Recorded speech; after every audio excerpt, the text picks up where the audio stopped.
नमस्कार, आपण पाहत आहात पुणे लाईव्ह न्यूज. पाहुयात दिवसभरातील ठळक घडामोडी. चाकण उत्तर पोलीस स्टेशन हद्दीतील एका गावामध्ये आंबेगाव तालुक्यातून मजुरीसाठी आलेल्या एका कुटुंबातील 15 वर्षीय अल्पवयीन मुलीवर अत्याचार करण्यात आल्याची घटना समोर आली आहे. 15 वर्षे वयाच्या अल्पवयीन मुलीच्या अज्ञानपणाचा फायदा घेत गावातील एका डोंगरावर आणि संबंधित अल्पवयीन मुलीच्या घरासमोरील मोकळ्या जागेत वेळोवेळी शारीरिक संबंध प्रस्थापित करणाऱ्या एका नराधमावर चाकण उत्तर पोलीस ठाण्यात गुन्हा दाखल करण्यात आला आहे. स्वप्नील जाधव, संपूर्ण नाव निष्पन्न नाही, सध्या राहणार माळवाडी काळूस, मूळ राहणार कडूस, तालुका खेड, जिल्हा पुणे, याच्या विरोधात चाकण उत्तर पोलीस ठाण्यात गुन्हा दाखल करण्यात आला आहे. याबाबत संबंधित पीडित 15 वर्षीय अल्पवयीन मुलीच्या 35 वर्षीय आईने चाकण उत्तर पोलीस ठाण्यात तक्रार दिली आहे. 1 जुलै 2026 ते 3 जुलै 2026 रोजी रात्री 9:30च्या दरम्यान संबंधित गावातील एका डोंगरात त्याचप्रमाणे राहणाऱ्याच्या मोकळ्या जागेत सदरचा घृणास्पद प्रकार घडला आहे. यातील संशयित फरारी असून याबाबतचा अधिक तपास चाकण उत्तर पोलीस करत आहेत. चाकण तळेगाव रस्त्यावरील महाळुंगे गावाच्या कमानीजवळ एका भरधाव ट्रकने दुचाकीला उडवल्याने गंभीर अपघात झाला. ट्रकच्या धडकेत दुचाकी चालक महिला गंभीर जखमी झाली असून तिच्या पायाला तब्बल 15 टाके पडले आहेत. या घटनेप्रकरणी पीडित महिलेने दिलेल्या फिर्यादीवरून टाटा 1109 ट्रकवरील अज्ञात चालकाच्या विरोधात महाळुंगे MIDC पोलीस ठाण्यात गुन्हा दाखल करण्यात आला आहे. घटना घडली तेव्हा तक्रारदार महिला आपल्या स्टार सिटी दुचाकीवरून महाळुंगे गावाच्या कमानी जवळील सिग्नलवर थांबली होती. त्याचवेळी मागून आलेल्या भरधाव टाटा ट्रकच्या अज्ञात चालकाने वाहतुकीच्या नियमांकडे दुर्लक्ष करत निष्काळजीपणे दुचाकीला धडक दिली. या अपघातात दुचाकीचे मोठे नुकसान झाले असून तक्रारदार महिलेच्या उजव्या पायाच्या पोटरीला गंभीर दुखापत होऊन 15 टाके पडले आहेत. अपघातानंतर आरोपी चालक घटनास्थळावरून पसार झाला आहे. खेड तालुक्यातील भोसे परिसरात सकाळी 11:30 वाजता ज्येष्ठ महिला महादेवाच्या मंदिरात पूजा करत असताना 2 युवकांनी त्यांच्या गळ्यातील 2 तोळ्याचे सोने लुटून नेले. गावातील महादेवाच्या मंदिरात दिवसाढवळ्या एवढी मोठी चोरी झाल्याने गावात भीतीचे वातावरण पसरले आहे. दोन्ही चोर CCTV कॅमेऱ्यामध्ये कैद झाले असल्याचे स्थानिकांनी कळवले आहे.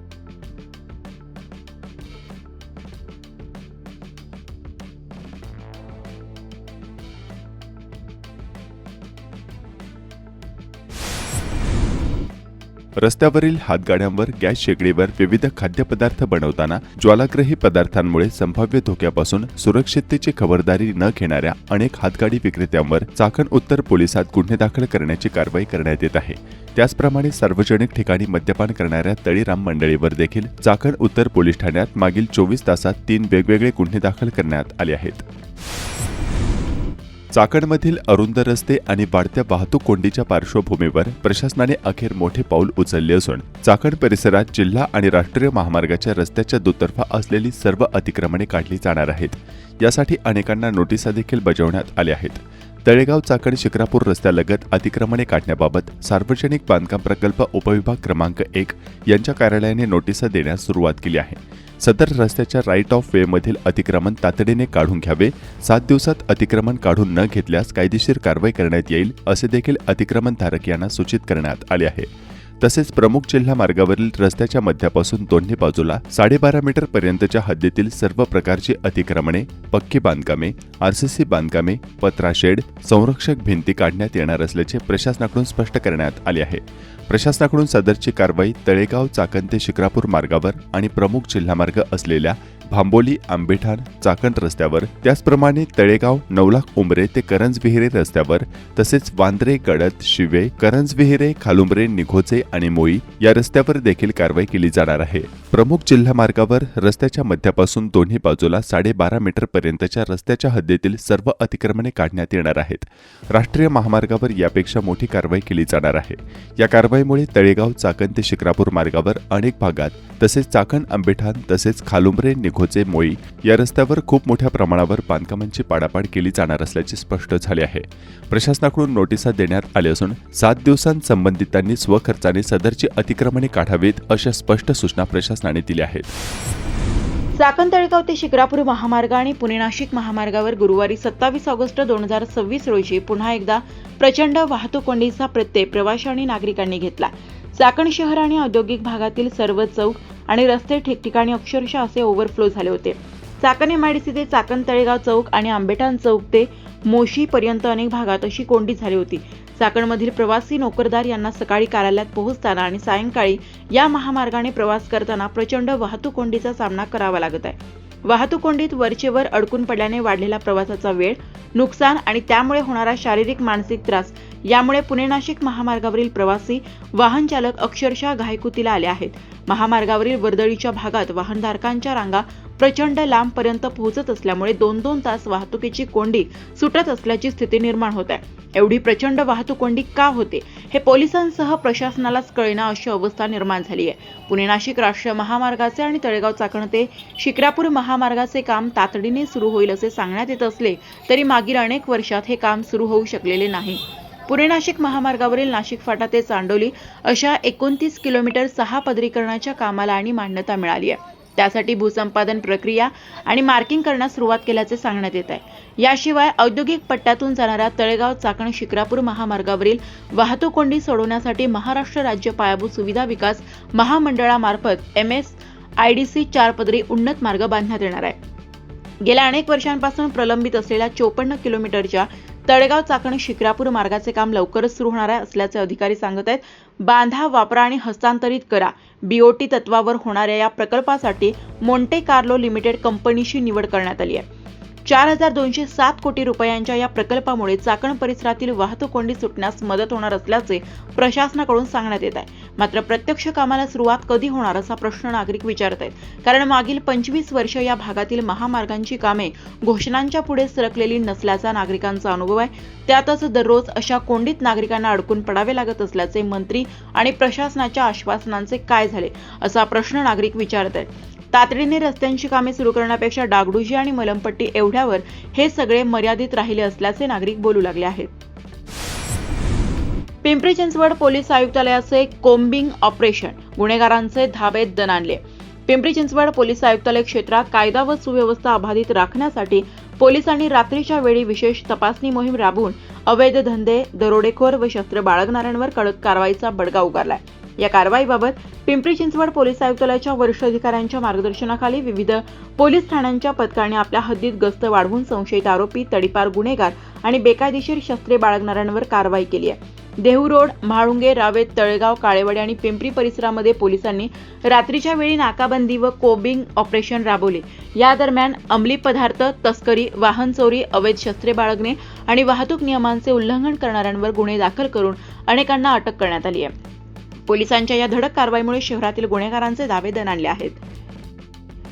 नेपाळमधील पूर आणि भूस्खलनामुळे अनेक भागातील रस्ते, पूल आणि दळणवळण व्यवस्था विस्कळीत झाली आहे. त्यामुळे अडकलेल्या पर्यटकांशी संपर्क साधण्यात अडथळे येत आहेत. या पार्श्वभूमीवर महाराष्ट्राच्या आपत्ती व्यवस्थापन यंत्रणेकडून परिस्थितीवर सातत्याने लक्ष ठेवलं जात आहे. नेपाळमध्ये असलेल्या महाराष्ट्रातील नागरिकांची माहिती संकलित करून त्यांच्या सुरक्षिततेबाबत संबंधित यंत्रणांकडून नियमित पाठपुरावा केला जात आहे. दरम्यान खेड तालुक्यातील भोसेगावचे पण 8 युवक घटनेच्याच दिवशी नेपाळच्या ट्रिपवर होते.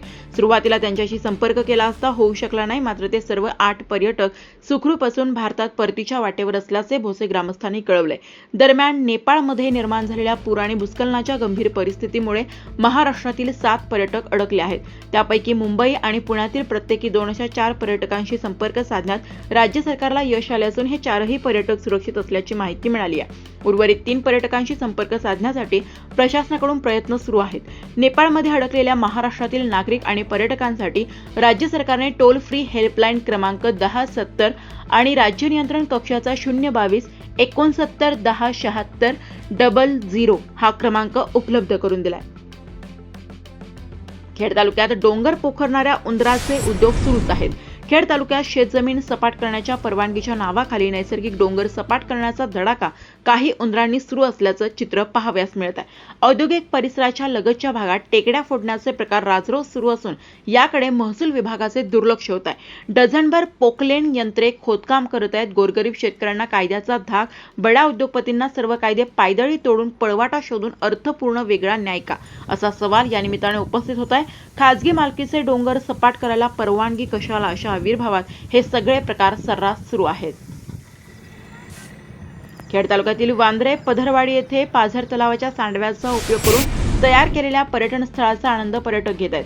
सवडीनुसार मोठ्या संख्येने पर्यटक येथे येत आहेत. खेड तालुक्यातील हे पर्यटन स्थळ सुंदर आणि सुरक्षित असल्याने सहकुटुंब येणाऱ्या पर्यटकांची संख्या अधिक असून लहान मुले ते तरुण आणि वयस्क लोक देखील या पाण्यात खेळण्याचा आनंद घेत आहेत. आज जिल्हा परिषद प्राथमिक केंद्र शाळा काळूस या ठिकाणी शालेय मंत्रिमंडळ निवडणूक हा कार्यक्रम घेण्यात आला. तसेच लोकशाही बळकट व्हावी व सर्व विद्यार्थ्यांनी मतदानाचा हक्क बजावा या अनुषंगाने अनेक मुलांना मंत्रिमंडळात पात्र उमेदवार कसा असतो, निवडणूक कशी होते, बॅलेट पेपर कसा असतो अशा अनेक गोष्टी यामध्ये सांगण्यात आल्या.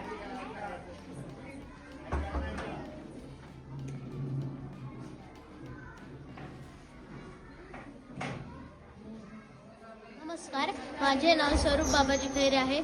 आज आपल्या शाळेमध्ये बाल संसद मंत्रिमंडळ हा उपक्रम राबवण्यात येत आहे. तरी मी अर्थमंत्री या पदासाठी उभा राहिला आहे.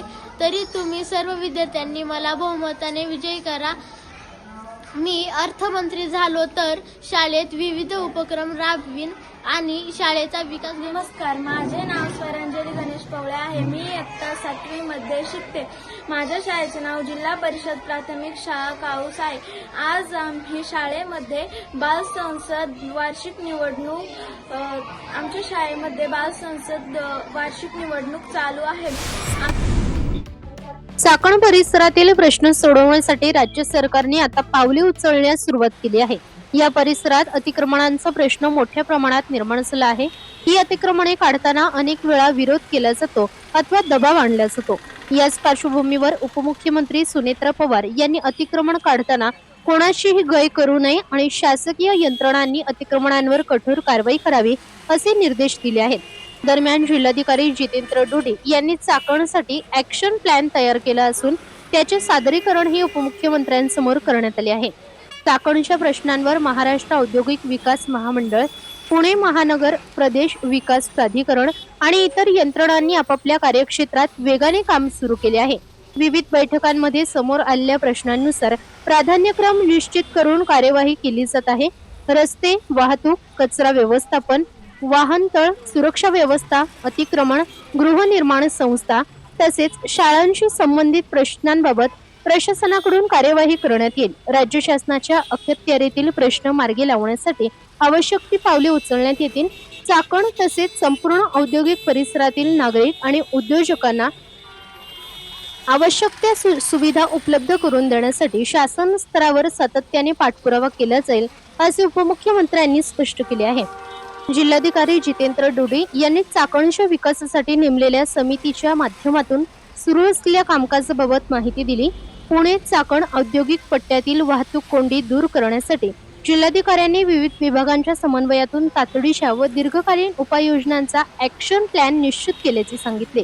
रस्त्यांवरील खड्डे व सेवा रस्त्यांची दुरुस्ती 31 ऑगस्ट पर्यंत पूर्ण करण्याचे निर्देश देण्यात आले असून कामात दिरंगाई झाल्यास संबंधितांवर कारवाई करण्याचा इशाराही त्यांनी दिलाय. दरम्यान प्रशासनाकडून सगळे दावे केले जात असताना देखील चाकणमधील कोंडीची समस्या मात्र चाकणजवळील नाणेकरवाडी गावच्या हद्दीत आरोग्य हॉस्पिटल ते पाण्याची टाकी जंबूकर वस्ती रस्त्याची अत्यंत दयनीय अवस्था झाली आहे. या भागात सातत्याने वाहतूक कोंड्या आणि किरकोळ ते गंभीर अपघात होत असल्याच्या तक्रारी स्थानिकांनी केल्या आहेत. 2 तास झालं ट्रॅफिक काढतोय. एवढी ट्रॅफिक झाली होती. शेकडो वाहनं जा एक करतात या रस्त्यावरती पहिला कोंबडा रस्ता होता.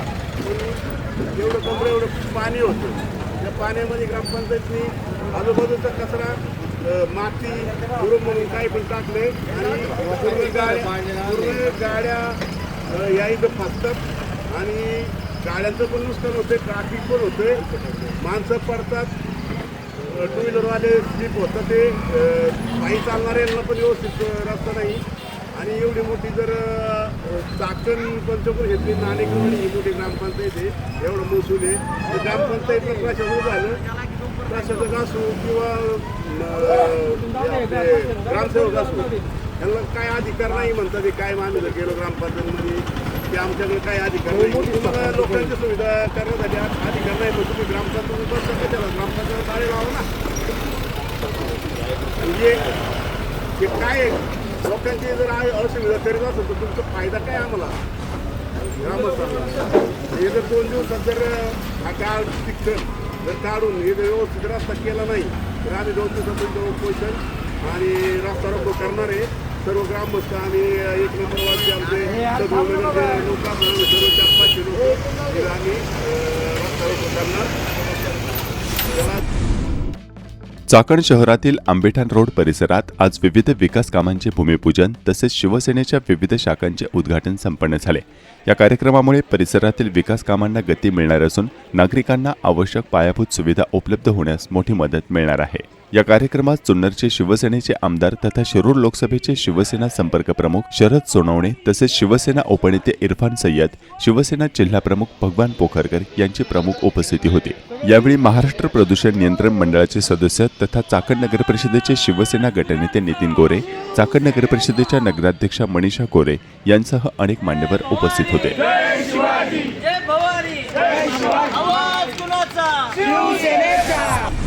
खेड तालुक्यात जमीन मोजणीच्या कामात मोठे गैरप्रकार सुरू असल्याच्या घटना सातत्याने समोर येत आहेत. खेड भूमी अभिलेख कार्यालयात सावळा गोंधळ सुरू असल्याची आणखी एक घटना समोर आली आहे. खेड तालुक्यातील कोरेगावमधील एका शेतकऱ्याने पुणे लाईव्ह सोबत संपर्क साधून अत्यंत धोकादायक वास्तव मांडताना काय सांगितलं आहे जाणून घेऊयात. नमस्कार, माझं नाव महेंद्र सायजी डावरे. मी राहणार कोरेगाव बुद्रुक कायमस्वरूपी रेशाळी आणि त्या ठिकाणी 2010 मध्ये माझा जमीन गट नंबर वडिलोपार्जित 319 अशी जमीन आहे. त्या जमीनचे कोर्ट कमिशन झालं होतं 2009-10 ते 2018 मध्ये त्याचा निकाल लागला. त्याच्यानुसार ती वडिलोपार्जित जमिनी कोर्टाने मला ताबा करून दिली, मार्किंग करून दिली. ठीक आहे. त्याच्यानंतर ताबा मार्किंग झाल्याच्या नंतर 2022 मध्ये सदर शेतकरी म्हणला तुझा निकाल मला मान्य नाही, तू परत कोर्ट कमिशन कर. मी कोर्ट कमिशनला अर्ज केला आणि अर्ज करताना सदर भूमी अभिलेखमध्ये असंही सांगितलं पूर्वीची कोर्ट कमिशन जमीन अशी झालेली आहे, तिचा निकाल असा आहे, नकाशा असा आहे, सगळ्या बाजू सांगितल्या. त्याच्यानंतर भूमी अभिलेखने मला सदर माहिती अशी सांगितली की तुमच्या जुन्या नकाशावरतीच आम्ही मोजणी करणार, त्याच्यात बिलकुलही छेडछाड करणार नाही असं मला आश्वासन दिलं. आणि मी माझ्या माहितीनुसार मग त्यांनी मोजणी 2022 मध्ये केली रिटर्न. आणि मोजणी करताना सदर अमोल चौधरी या अधिकाऱ्याची नेमणूक झाली. अमोल चौधरीने मोजणी न करता अश्विनी मंदावडे म्हणून मॅडम त्यांना पाठवलं आणि त्या मॅडमला पाठवल्याच्या नंतर त्या मॅडम का मोजणीच्या वेळेस माझे कुठलीही फाईल किंवा डॉक्युमेंट सोबत नव्हतं. पण त्यांना माहीत होतं महेंद्र डावरेची यापूर्वी कोर्ट कमिशन झालेलं आहे आणि त्यानुसार त्या नकाशावरती आपण मोजमाप करतोय म्हणून मी त्यांना नकाशा दिला त्यांच्या मागणीनुसार. आणि ह्या नकाशामध्ये आणि जुन्या नकाशामध्ये जी OF मार्किंग आहे याचा कुठंही ताळमेळ नाही. OF मार्किंग ही ब्रिटिशकालीन मार्किंग असते. जुन्या नकाशामध्ये 2010 मध्ये OF मार्किंग फक्त ही एकाच ठिकाणी होती आणि 2022च्या नकाशामध्ये OF मार्किंग ही 4 ठिकाणी दाखवली. मग ब्रिटिशकालीन जर OF मार्किंग असेल तर ब्रिटिश 2022 मध्ये पुन्हा इंडियात आले का? माझ्या गटावरती OF मार्किंग करायला नाही आलेली. मी त्यांना हा जाब विचारला असता त्यांनी स्पष्ट सांगितलं तुझ्या जुन्याच नकाशावरती मी मोजमाप केलेलं आहे, त्याच्यामध्ये छेडछाड मी नाही केली. छेडछाड जर केली असेल तर त्या गोष्टीला संबंधित अमोल चौधरी ही व्यक्ती जबाबदार आहे.